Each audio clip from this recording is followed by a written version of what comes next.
Good morning, students. Today I'll continue the last poem from your book First Flight. This is the 10th number of poem, The Tale of Custard the Dragon, written by Ogden Nash.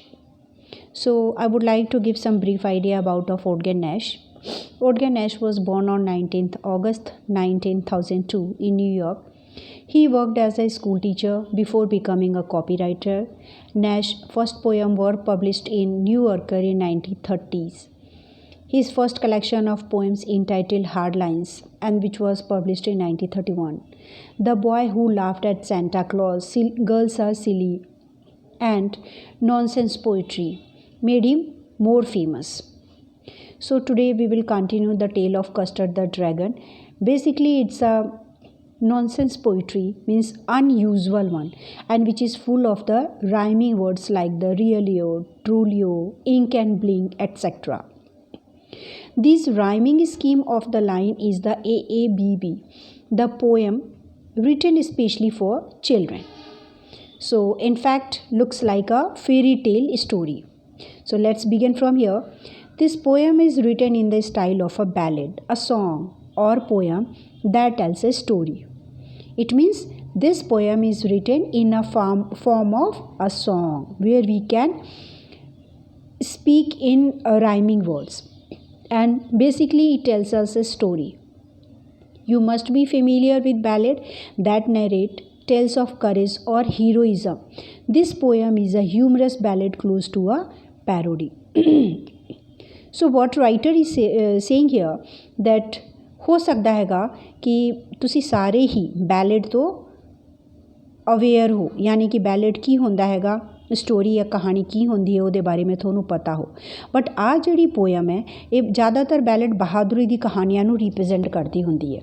But इस poem ਨੂੰ ਆਪਾਂ बहादुरी ਦੀ ਕਹਾਣੀ ਦੇ ਨਾਲ connect नहीं कर रहे, ਇਹ काफ़ी ज़्यादा ह्यूमरस है यानी कि फ़नी है और फनी पैरोडी यानी कि बहुत सारे वर्ड किए गए हैं ਜਿਹੜੇ ਇਹਨੂੰ बहुत ज़्यादा हिलेरियस बना देंगे है। सो इस पोएम ਨੂੰ स्टार्ट करते हैं।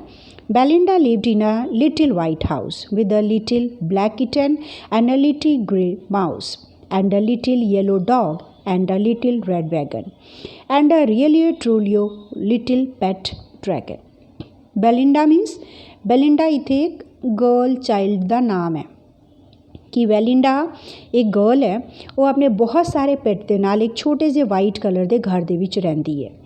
ਉਹਦੇ ਕੋਲ एक लिटिल यानी कि छोटा ਜਿਹਾ ब्लैक कलर ਦਾ किटन है यानी कि बेबी कैट और एक स्मॉल साइज़ ਦਾ ग्रे कलर ਦਾ माउस है। एक छोटा ਜਿਹਾ येलो डॉग है एंड एक छोटा ਜਿਹਾ रेड वैगन। वैगन ਦਾ मतलब ਹੁੰਦਾ ਹੈਗਾ ਇਸ ਪੋएम ਦੇ ਵਿੱਚ वैगन ਨੂੰ एक कार यानी कि टॉयज़ ਦੇ ਨਾਲ कंसीडर ਕੀਤਾ ਗਿਆ। And a रीलियो ट्रूलियो little PAT dragon यानी कि ਉਹਦੇ ਕੋਲ एक छोटा ਜਿਹਾ पैट ड्रैगन भी है। रीलियो ट्रूलियो वर्ड यूज़ किया गया। रीलियो का मतलब होता रियली, ट्रूलियो का मतलब है ट्रू। अब आई ओ क्यों पोइट ने इतने यूज़ किया होया है और रियली और ट्रू का स्पैलिंग क्यों खराब करता। ये एक्चुअली राइमिंग वर्ड बनाने के लिए यानी कि रिदम क्रिएट करने के लिए यूज़ किया होया है। इनू ही कहते हैं फ्री वर्ड्स, यानी कि एक पोइटिक डिवाइस होंदी है और पोइट्स ਨੂੰ पोइटिक ਲਾਇਸੈਂਸ ਮਿਲਿਆ ਹੁੰਦਾ ਹੈਗਾ ਕਿ ਉਹ ਆਪਣੀ ਪੋਇਮ ਨੂੰ ਰਾਈਮਿੰਗ ਸਕੀਮ ਪਾਉਣ ਦੇ ਲਈ ਸਪੈਲਿੰਗ ਦੇ ਵਿੱਚ ਚੇਂजेस ਕਰ ਸਕਦੇ ਹੈਗੇ। ਸੋ ਦੈਟਸ ਵਾਈ ਰੀਅਲੀਓ यानी ਮੰਨਣ ਦੇ ਲਈ ਜਾਂ ਕੋਈ ਯਕੀਨ ਨਹੀਂ ਕਰੂਗਾ, ਵਿਸ਼ਵਾਸ ਨਹੀਂ ਕਰੂਗਾ, ਪਰ ਇਹਦੇ ਕੋਲ ਬੈਲਿੰਡਾ ਦੇ ਕੋਲ ਇੱਕ ਛੋਟਾ ਜਿਹਾ ਪੈਟ ਹੈ, ਉਹ ਡਰੈਗਨ ਹੈ।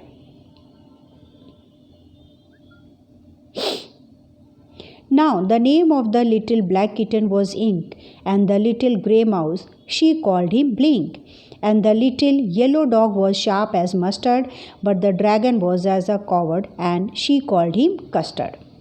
अब little black color ਦਾ ਜਿਹੜਾ kitten ਹੈ ਉਹਦਾ ਨਾਮ ਕੀ ਹੈ? Ink, and little grey color ਦਾ ਜਿਹੜਾ mouse ਹੈ ਉਹਨੂੰ बेलिंडा Blink ਕਹਿ ਕੇ बुलाਉਂਦੀ है। little yellow color का ਜਿਹੜਾ dog है वो कितना sharp है? बहुत ज़्यादा शार्प है यानी कि तेज़ है। तेज़ इन अ सेंस कि प्रोटेक्टिव होना, बहुत चुस्त होना, जिमें मस्टर्ड होंदे है। And but the dragon was a covered. और ड्रैगन ਨੂੰ ਕੀ ਕਹਿੰਦੇ ਹੈ ਕਿ ਉਹ ਬਹਾਦੁਰ ਨਹੀਂ ਹੈ, ਉਹ ਬਹੁਤ ਜ਼ਿਆਦਾ ਡਰਪੋਕ ਹੈ, ਉਹਦੇ ਕੋਲ ਕਰੇਜ ਨਹੀਂ ਹੈ। ਔਰ ਬੈਲਿੰਡਾ ਉਹਨੂੰ ਕਸਟਰਡ ਕਹਿ ਕੇ ਬੁਲਾਉਂਦੀ ਹੈ। Now next, custard the dragon had big sharp teeth and spike on top of him and scales underneath, mouth like a fireplace, chimney for a nose and really truly daggers on his toes। Custard ਕਿਸ ਤਰ੍ਹਾਂ ਦਿਸਦਾ ਹੈਗਾ? Custard dragon ਜਿਹੜਾ ਹੈਗਾ ਉਹਦੇ teeth ਯਾਨੀ ਕਿ ਦੰਦ ਬਹੁਤ ਜ਼ਿਆਦਾ ਤਿੱਖੇ ਹੈਗੇ, ਸ਼ਾਰਪ ਹੈਗੇ ਆ। Spike on the top of him, spike ਦਾ ਮਤਲਬ ਹੁੰਦਾ ਹੈਗਾ ਕਿ ਬਹੁਤ ਜ਼ਿਆਦਾ ਨੁਕੀਲਾ ਜਾ, ਸ਼ਾਰਪ ਜਾ ਉਹਦੇ ਬੈਕ 'ਤੇ ਆ ਜਿਹੜੀ ਟੋਪ 'ਤੇ ਬਣੀ ਹੁੰਦੀ ਹੈ ਨਾ, ਇਹਨੂੰ ਸਪਾਈਕ ਕਹਿੰਦੇ ਆ, ਕਾਫੀ ਤਿੱਖੀ ਹੁੰਦੀ ਹੈ, ਟੋਪ 'ਤੇ ਬਣਿਆ ਹੋਇਆ ਹੈ। ਔਰ ਉਹਦੀ ਸਕਿਨ ਜਿਹੜੀ ਹੈ, ਸਕੇਲਸ ਯਾਨੀ ਕਿ ਸਕਿਨ ਜਿਹੜੀ ਹੈ ਉੱਥੇ ਲਾਈਨ ਜੀ ਬਣੀ ਹੋਈ ਹੈ, ਯਾਨੀ ਕਿ ਜਿਵੇਂ ਸਨੈਕਸ ਵਗੈਰਾ ਕਿ ਸਾਪ ਵਗੈਰਾ ਦੇ ਬੋਡੀ 'ਤੇ ਬਣੇ ਹੁੰਦੇ ਹੈ। ਮਾਊਥ ਲਾਈਕ ਆ ਫਾਇਰ ਪਲੇਸ, ਉਹਦਾ ਮੂੰਹ ਜਿਹੜਾ ਹੈਗਾ ਉਹ फायर प्लेस है। और चिमनी फॉर अ नोज़, और नोज़ तो काफ़ी ज़्यादा धुआं निकलता हैगा, जिमें चिमनी तो निकलता हैगा। रियलियो ट्रूलियो डेगर्स ऑन हिज टोज़, और ਉਹਦੇ टोज़ ਤੇ ਕੀ ਬਣੇ ਹੋਏ ਹੈ? ਸਮੋਲ ਸੋਡ ਜਿਹੜਾ ਡੇਗਰਸ ਦਾ ਮਤਲਬ ਹੁੰਦਾ ਹੈਗਾ ਸਮੋਲ ਸੋਡਸ, ਛੋਟੀ ਤਲਵਾਰ ਜਿਹਨੂੰ ਕਹਿੰਦੇ ਆਪਾਂ। ਕਹਿੰਦੇ ਕਿ ਉਹਦੇ ਟੋਜ਼ ਜਿਹੜੇ ਹੈਗੇ ਆ ਉਹ ਕਾफ़ੀ ਸ਼ਾਰਪ ਹੈਗੇ ਆ, ਠੀਕ ਉਸ ਤਰ੍ਹਾਂ ਹੈਗੇ ਜਿਵੇਂ ਛੋਟੇ ਜਿਹੇ ਸਮੋਲ ਸਾਈਜ਼ ਦਾ ਤਲਵਾਰ ਹੁੰਦਾ ਹੈਗਾ। Belinda was as brave as a barrel full of bears, and Ink and Blink chased Lion down the stairs. Mustard was as brave as tiger in a race, but Custard cried for a nice safe keys. Belinda ਉਹਦਾ character ਕਿਸ ਤਰ੍ਹਾਂ ਦਾ ਹੈਗਾ? ਕਹਿੰਦੇ ਕਿ ਉਹ ਇੰਨੀ ਬਹਾਦੁਰ ਹੈ ਜਿਵੇਂ ਬੈਰਲ ਫੁੱਲ ਆਫ ਫੀਅਰਸ ਹੁੰਦੇ ਆ, ਯਾਨੀ ਕਿ ਬਿਨਾਂ किसी डर के, विदाउट फियर होना। बैरल फुल ऑफ फियर यानी कि विदाउट फियर होना, वो बहुत ज़्यादा बहादुर हैगी आ। इंक और ब्लिंक ਜਿਹੜੇ ਹੈਗੇ ਆ ਉਹ ਇੰਨੇ ਜ਼ਿਆਦਾ ਬਹਾਦੁਰ ਹੈ ਕਿ ਜੇ ਪੌੜੀਆਂ ਤੋਂ ਉਹਨੂੰ ਲਾਇਨ ਦਿਸ ਜਾਏ ਯਾਨੀ ਕਿ ਸ਼ੇਰ ਦਿਸ ਜਾਏ ਤਾਂ ਉਹਨੂੰ ਵੀ ਉਹ ਭਜਾ ਸਕਦੇ ਆ ਪਿੱਛਾ ਕਰਕੇ। ਮਸਟਰਡ ਇੰਨਾ ਬਰੇਵ ਹੈ ਜਿਵੇਂ ਕੋਈ ਟਾਈਗਰ ਗੁੱਸੇ ਦੇ ਵਿੱਚ ਆ ਕੇ ਦਿਸਦਾ ਹੈਗਾ, ਉਸ ਤਰ੍ਹਾਂ ਉਨਾ ਬਹਾਦੁਰ ਮਸਟਰਡ ਹੈਗਾ। ਬਟ ਕਸਟਰਡ ਜਿਹੜਾ ਹੈਗਾ ਉਹ ਸਾਰਾ ਟਾਈਮ ਆਪਣੇ ਲਈ ਸੇਫ ਕੇਸ ਦੇ ਲਈ ਰੋਂਦਾ ਰਹਿੰਦਾ ਹੈਗਾ, ਸਾਰਾ ਟਾਈਮ ਆਪਣੇ ਲਈ ਸੇਫ ਕੇਸ ਦੀ ਡਿਮਾਂਡ ਕਰਦਾ ਹੈਗਾ ਕਿ ਮੈਨੂੰ ਵਧੀਆ ਜਿਹਾ ਕੇਸ ਮਿਲ ਜਾਏ।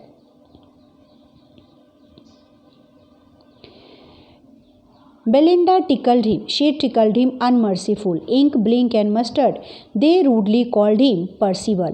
They all sat laughing in the little red wagon at the really truly cowardly dragon. Belinda tickled him. Tickle ਦਾ ਮਤਲਬ ਕੀ ਹੁੰਦਾ ਹੈਗਾ? ਟਿਕਲ ਦਾ ਮਤਲਬ ਹੁੰਦਾ ਹੈਗਾ ਕਿ ਆਪਾਂ ਫਿੰਗਰਸ ਮੂਵ ਕਰਨਾ ਬੋਡੀ ਦੇ ਕਿਸੇ ਸੈਂਸਿਟਿਵ ਪਾਰਟ 'ਤੇ, ਜਨਰਲੀ ਗੁਦਗੁਦੀ ਕਰਨਾ ਜਿਹਨੂੰ ਕਹਿੰਦੇ ਆ।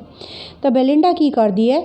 ਬਿਨਾਂ ਮਰਸੀ ਦਿਖਾਏ ਯਾਨੀ ਕਿ ਬਿਨਾਂ ਕੋਈ ਦਇਆ ਦਿਖਾਏ ਬੇਰਹਿਮੀ ਦੇ ਨਾਲ ਉਹਨੂੰ ਟਿਕਲਿੰਗ ਕਰਨਾ ਸ਼ੁਰੂ ਕਰ ਦਿੰਦੀ ਹੈ, ਗੁਦਗੁਦੀ ਕਰਨਾ ਸ਼ੁਰੂ ਕਰ ਦਿੰਦੀ ਹੈ। ਇੰਕ, ਬਲਿੰਕ ਔਰ ਮਸਟਰਡ ਜਿਹੜੇ ਹੈਗੇ ਆ ਉਹ ਇਹਨੂੰ ਕੀ ਕਹਿ ਕੇ ਬੁਲਾਉਂਦੇ ਆ? ਪਰਸੀਵਲ। ਪਰਸੀਵਲ ਜਿਹੜਾ ਹੈਗਾ ਉਹ ਬੇਸਿਕਲੀ ਇੱਕ ਵਾਰੀਅਰ ਹੁੰਦਾ ਸੀ, ਬਟ ਉਹ ਡਰ ਜਾਂਦਾ ਸੀਗਾ, ਇਸ ਕਰਕੇ ਉਹਨੂੰ ਪਰਸੀਵਲ ਕਹਿੰਦੇ, ਯਾਨੀ ਕਿ ਕਹਿੰਦੇ ਆ ਕਿ ਜਿਹੜਾ ਡਰਪੋਕ ਟਾਈਪ ਦਾ ਸੀਗਾ, ਤਾਂ ਇਸ ਕਰਕੇ ਉਹਨੂੰ ਪਰਸੀਵਲ ਦਾ ਨਾਮ ਲੈ ਕਰਕੇ ਬੁਲਾਉਂਦੇ ਰੂਡਲੀ, ਯਾਨੀ ਕਿ ਬਹੁਤ ਜ਼ਿਆਦਾ ਨਾਰਾਜ਼ ਹੋ ਕਰਕੇ। ਉਹ ਸਾਰੇ ਰੈਡ ਵੈਗਨ 'ਤੇ ਬੈਠ ਕਰਕੇ ਉਹਦਾ ਮਜ਼ਾਕ ਬਣਾਉਂਦੇ ਰਹਿੰਦੇ ਆ ਡਰੈਗਨ ਦਾ। ਬਟ ਕਹਿੰਦੇ ਆ at the really truly cowardly dragon, ਕਹਿੰਦੇ ਕਿ ਰੀਅਲੀ ਜਿਹੜਾ ਡਰੈਗਨ ਸੀਗਾ ਉਹ ਬਹੁਤ ਜ਼ਿਆਦਾ ਕਵਰਡ ਯਾਨੀ ਕਿ ਡਰਪੋਕ ਜਿਹਾ ਸੀਗਾ, ਇਸ ਕਰਕੇ ਸਾਰੇ ਬੈਠ ਕੇ ਰੈਡ ਵੈਗਨ 'ਤੇ ਉਹਦਾ ਮਜ਼ਾਕ ਬਣਾਉਂਦੇ ਰਹਿੰਦੇ ਆ। Belinda giggled till she shook the house, and Blink said, which is giggling for a mouse. Ink and Mustard rudely asked his age, when Custard cried for a nice, safe case. Giggle करना यानी कि मजाक बना करके हंसना, ही करके हंसी जाना। सो अब Belinda giggle till she shook the house, Belinda ही करके ਉਹਦਾ ਮਜ਼ਾਕ ਬਣਾ ਕਰਕੇ ਹੱਸਦੀ ਰਹਿੰਦੀ ਹੈ। ਬਲਿੰਕ ਜਿਹੜੇ ਹੈਗੇ ਆ ਉਹ ਵਿਕ ਯਾਨੀ ਕਿ ਚੂਹੇ ਦੇ ਸਾਹਮਣੇ ਖਿਲਖਿਲਾਣਾ, ਚੂਹੇ ਦੇ ਵਾਂਗੂ ਜਿਵੇਂ ਚੂਹੇ ਹੱਸਦੇ ਆ ਨਾ, ਉਸ ਤਰ੍ਹਾਂ ਦਾ ਕਰ ਕਰਕੇ ਉਹਦਾ ਮਜ਼ਾਕ ਬਣਾਉਂਦਾ ਹੈਗਾ। इंक और मस्टर्ड रूडली जान जान के ਉਹਦਾ ਏਜ ਪੁੱਛਦੇ ਆ ਕਿ ਇਹਦੀ ਉਮਰ ਕਿੰਨੀ ਹੋ ਗਈ, ਬਟ ਕਸਟਰਡ ਫਿਰ ਵੀ ਕਿਸੇ ਚੀਜ਼ ਨੂੰ ਬਹੁਤ ਜ਼ਿਆਦਾ ਧਿਆਨ ਨਹੀਂ ਦਿੰਦਾ ਹੈਗਾ ਔਰ ਸਾਰਾ ਟਾਈਮ ਆਪਣੇ ਲਈ ਇੱਕ ਨਾਈਸ ਔਰ ਵਧੀਆ ਕੇਸ ਦੀ ਡਿਮਾਂਡ ਕਰਦਾ ਹੈਗਾ, ਪਿੰਜਰੇ ਦੀ ਡਿਮਾਂਡ ਕਰਦਾ ਹੈਗਾ। ਸਡਨਲੀ ਦੇ ਹਰਡ ਅ ਨੈਸਟੀ ਸਾਊਂਡ, यानी कि अचानक ही उन्होंने एक बहुत ही ज़्यादा नैसटी मतलब अनप्लीजेंट जी वधिया ना लगे नैसटी आवाज़ सुनाई देंदी है। Mustard growled and they all looked around. Growled का मतलब रोड करना, चीखना, बहुत उच्ची आवाज़ दे विच बोलना।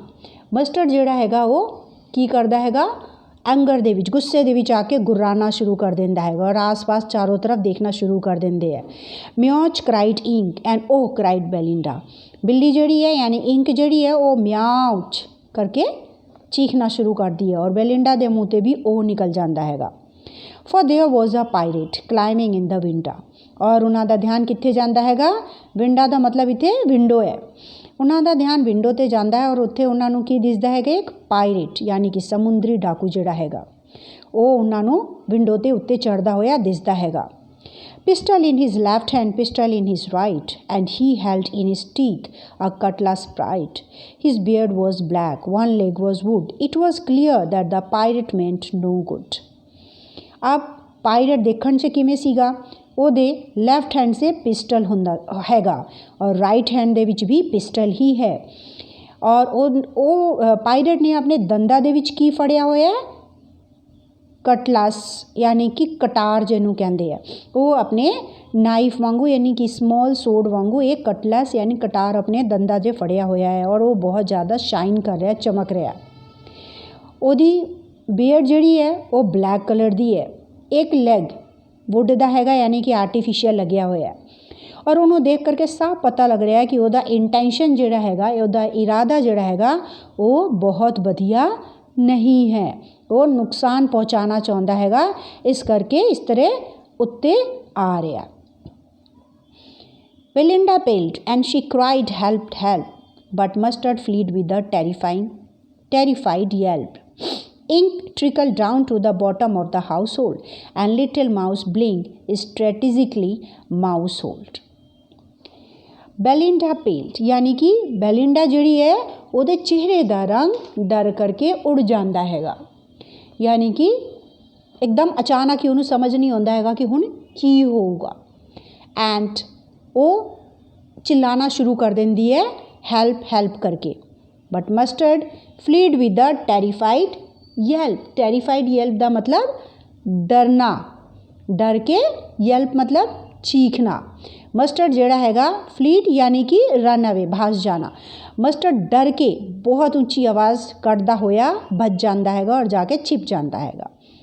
Ink trickle down to the bottom of the house hold. अब इंक यानी कि जिहड़ा उहदा माउस होंदा हैगा वो अपनी स्ट्रेटजी के अकॉर्डिंग अपने घर दे हाउस होल्ड यानी कि घर दे बॉटम के अंदर जिहड़ा उहदा घर बनया होया उत्थे जाकर के छिप जाता है। लिटिल माउस जिहड़ा हैगा वो भी अपना जिहड़ा माउस होल्ड बनया होया उत्थे जाकर के डर के छिप जाता है। But up jumped custard snorting like an engine, clashed his tail like iron in a dungeon. With a clatter and clank and a jangling squirm, he went at the pirate like a robin at a worm. But जिहड़ा custard सीगा यानी कि dragon सीगा जिन्हों ये सारे डरपोक कहते सीगा, उहदा की रिएक्शन होंदा हैगा, jumped custom snorting like an engine.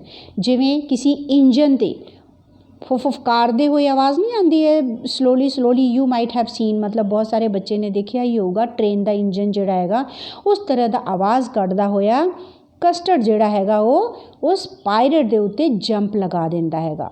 Clashed his tail like iron in a dungeon. और वो अपने टेल नू बहुत ही स्ट्रोंग बना करके जिवें जेल दे विच और किसी मैटल दे आयरन दे विच किसी नू बंद करके रखा जाता है, स्टक कर लेंदे है, फसा लेंदे है, वो अपने टेल दे अंदर उस पायरेट नू दबाना शुरू कर देंदा हैगा, स्टक करना शुरू कर देंदा हैगा। और फिर ਉਹਦੇ बॉडी तो किमें आवाज़ आती है क्लैटर और क्लैंक दी, यानी कि ऐंठना शुरू कर दिंदा हैगा वो अपने आप ਨੂੰ और टन टन करदी हुई आवाज़ आनी शुरू हो जाती है। ਐਂ लगता हैगा जिवें पायरेट जिहड़ा हैगा वो की बन गया, एक छोटा जा रॉबिन, जिवें रॉबिन एक बर्ड का नाम है, जदों वो अपने किसी कीड़े नूं खांदा हैगा ना, शिकार करता हैगा, ऐं लगता है जिवें पायरेट हैगा वो ड्रैगन का शिकार बन गया, यानी कि हुण आ बचूगा नहीं, ड्रैगन ने इनू खत्म कर देना, मार देना। The pirate gaped at Belinda's dragon and gulped some grog from his pocket flagon. He fired 2 bullets but they didn't hit and Custard gobbled him every bit.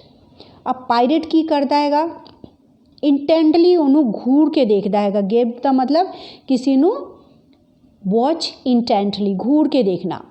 And अचानक ही बेलिंडा की करता हैगा, बेलिंडा उन्होंने भी ध्यान नाल ही देखता हैगा।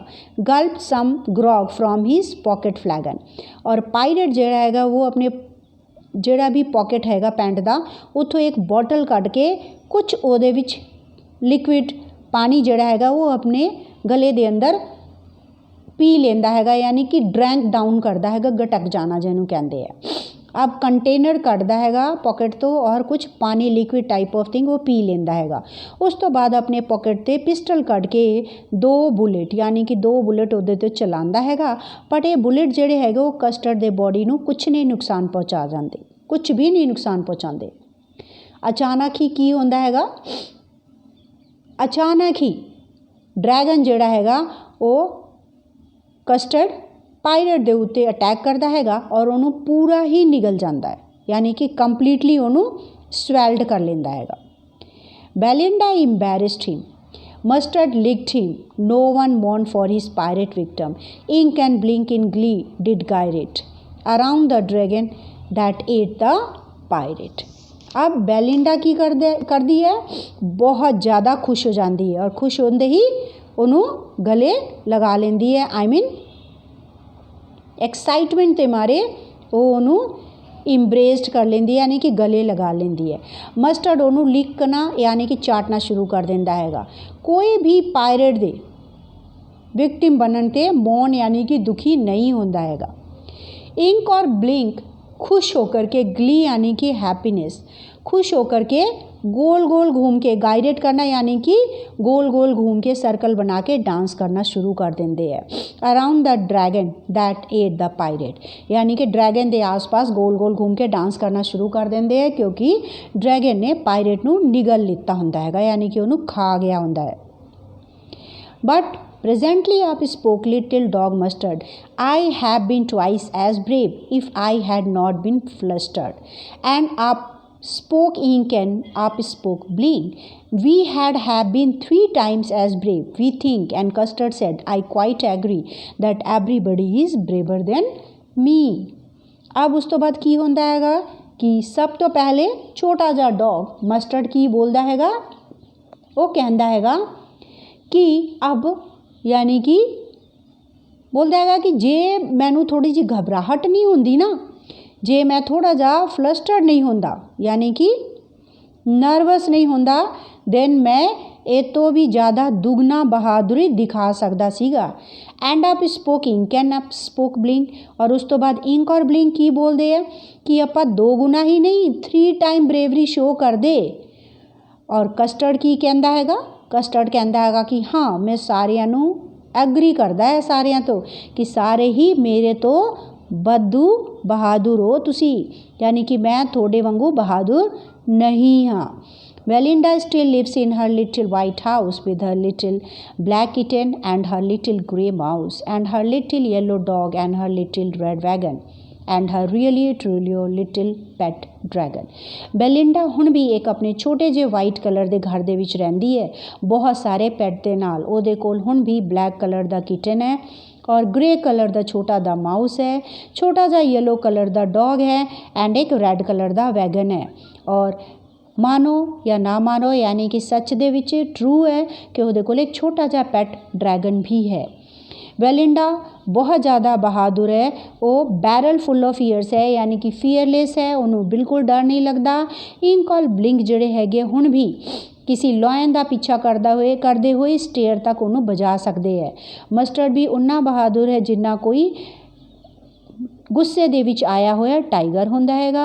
ਔਰ ਕਸਟਰਡ ਜਿਹੜਾ ਹੈਗਾ ਹੁਣ ਵੀ ਆਪਣੇ ਲਈ ਇੱਕ ਨਾਈਸ ਔਰ ਸੇਫ ਕੇਸ ਦੇ ਲਈ ਰੋਂਦਾ ਰਹਿੰਦਾ ਹੈਗਾ।